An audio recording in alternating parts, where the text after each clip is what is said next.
I'm John Hanna for CDTV.net in New York, and we have Peter Dickie, President and CEO of Quantum Rare Earth Development Corporation, joining us from Vancouver, Canada. Thanks for joining us, sir. Well, thank you very much for having me.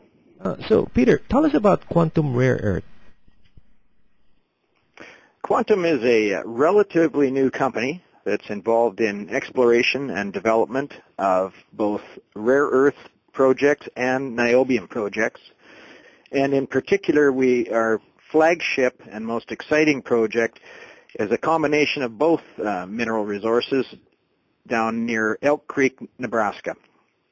At this point in time, we would be categorized as a development company. We do not have production at the moment. We do trade on the TSX Venture Exchange under the symbol QRE.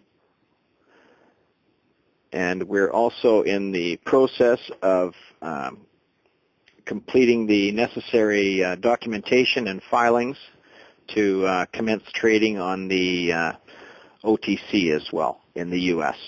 We do have a current pink sheet listing symbol. In the U.S.? In the U.S., yes, and that's QREDF. Let's talk about niobium. Can you tell me what is that? Niobium is primarily used as a steel hardener. It's similar in some respects to both vanadium and molybdenum, although niobium has certain properties steel hardener cannot be replaced by molybdenum or vanadium. For instance, in gas pipelines where high pressure pipelines where they need to have strengthened steel, niobium is the only material that they can use in there. In addition, niobium is also produced as a superalloy, and that's used extensively in the aerospace industry and for such far-reaching materials as creating MRI machines. Those are created with niobium-based superalloys. So, with regards to this mining operation, this is going to be a mining operation, is it? We certainly believe it will be. At this point in time, we're in the process of confirming the historic data created by Corp. We will be doing some additional drilling to confirm those numbers and also to expand the resource. And then we would get into a position of looking at the exact economics of bringing this into production, which we believe at this point in time are certainly there. Okay, and is that something that you can talk about now? Like, let's say, what are the potential here? Well, the potential, I have to draw comparisons with the other niobium producers in the world. And primarily, there's 3 mines in the world that produce almost 100% of the world's niobium. 2 of those are based in Brazil, and they are owned by a private company called CBMM. And they, as I say, they produce almost 90% of the world's niobium supply. And just under 10% of the world's niobium supply comes from the only North American mine that produces it, and that's the Niobec mine in Quebec, which is owned by IAMGOLD. Now, IAMGOLD's deposit in Quebec appears to be a very similar type of structure to what we have down in southeast Nebraska, with the difference being that ours appears to be quite a bit larger, and also, based on historic numbers, appears to be higher grade as well. The Niobec mine in Quebec earns IAMGOLD in excess of $20 per kilogram of material that they produce as an operating profit, and that's based on historic sales prices of in between $30 and $35 per kilogram of niobium. Their, as I mentioned, their grade is, although it's very profitable, their operating grade is about 0.6% niobium per ton, and our grade that Corp determined was in excess of 0.8% niobium per ton. So a similar structure. Our deposit, again, appears to be, looks like it could be larger, but our grade looks like it's almost 33% higher than theirs. And what is that in dollar amount? In dollar amounts, Moly Corp produced the resource estimate of just under 40 million tons of 0.82% niobium was their calculation. Now again, we're confirming those numbers now and will be over the next several months. But as a comparison, the latest financial statements from IAMGOLD indicate that their deposit is sitting at around 30 million tons at around 0.6% niobium. And again, as I mentioned, they're making in excess of $20 per kilogram operating profit on sales of just over 4 million kilograms per year. So the numbers are quite substantial. They're $80 to $100 million in operating profit for IAMGOLD.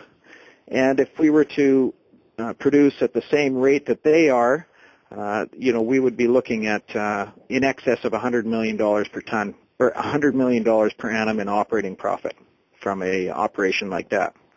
Now we're obviously a couple of years away, at least, from producing there by the time infrastructure is built and permitting is completed. But we're certainly starting well down the road from what a grassroots company might be doing, looking at not only trying to discover a substantial deposit like this, but also in a commodity that's in very high demand and in a growing field as well, growing demand field as well. Okay, like which industry would really benefit from niobium? Well, right now in the U.S., about two-thirds of the imports of niobium, and I have to add that the U.S. imports 100% of their niobium right now, about two-thirds of that goes into the steel industry, and about one-third of it goes into the aerospace industry. So in the American market, there's obviously a very big aerospace industry, both domestic and defense-related, and they do require a lot of ferroniobium in that production, and also they also require the superalloys as well.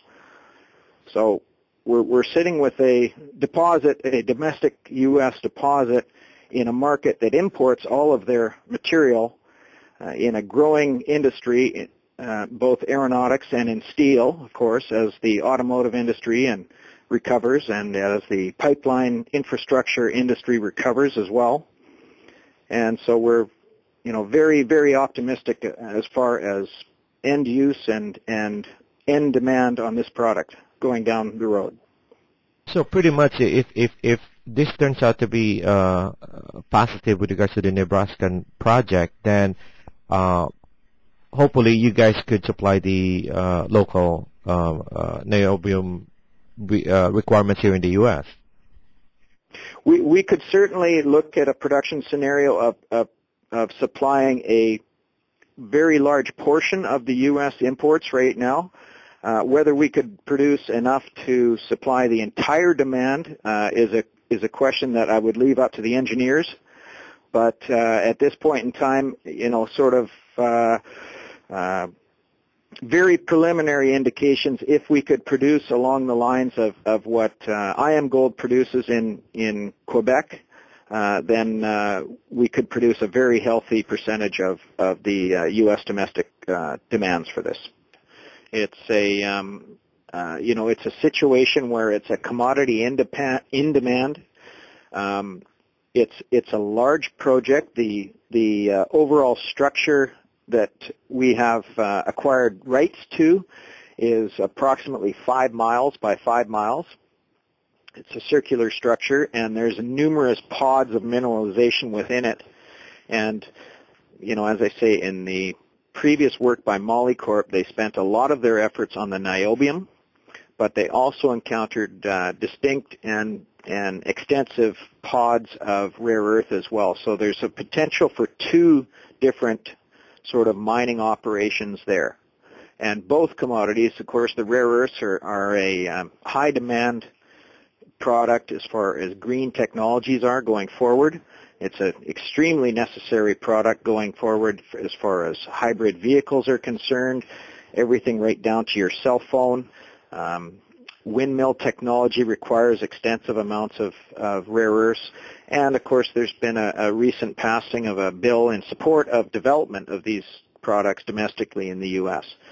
And the niobium is considered a strategic metal, and we believe would also fall under the auspices of the rare earth and strategic metal bill as far as development encouragement is considered. And largely that's because there is no primary production of niobium in the U.S. right now, and it is a high-demand product. That's Peter Dickie, President and CEO of Quantum Rare Earth Development Corporation, joining us from Vancouver, Canada. And I'm John Hanna for CDTV.net in New York.